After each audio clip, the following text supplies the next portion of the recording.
আমি আপনাদের দেখাবো সাউথ সিকিম কিউজিং বলে একটা ছোট্ট গ্রাম, সেখানকার একটা ছোট্ট হোমস্টে সামাগাং কটেজ।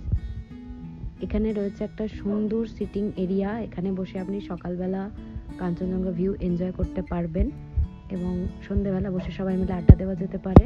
এখানে একটা ছোট্ট লন মতো রয়েছে, এর ভিতরে দুটো রুম আছে পাশাপাশি। একটা রুম দেখাই আপনাদের, সেটা হচ্ছে এটা একটা কুইন সাইজ বেড রয়েছে, ডাবল বেড, একটা ছোট্ট সাইড টেবিল রয়েছে, আর তার সাথে আছে একটা সোফা, অ্যাটাচ বাথরুমও রয়েছে। এখান দিয়ে জানলাটা শুনলে আপনি পুরো হোমস্টের ভিউ পাবেন এবং কাঞ্চনজঙ্ঘার ভিউ রয়েছে এখান থেকে। এবং এখন যাচ্ছি সেকেন্ড রুম দেখতে।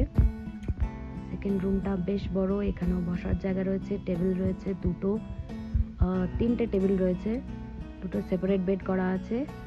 রুমটা বেশ বড়, প্রয়োজনে আরেকটা বেড অ্যারেঞ্জ করা যেতে পারে এখানে যদি 4 জনের জায়গায় 5 জনের ফ্যামিলি হয়। আর রয়েছে একটা বেশ সুন্দর ওয়াশরুম, গিজার রয়েছে, ওয়েস্টার্ন টয়লেট,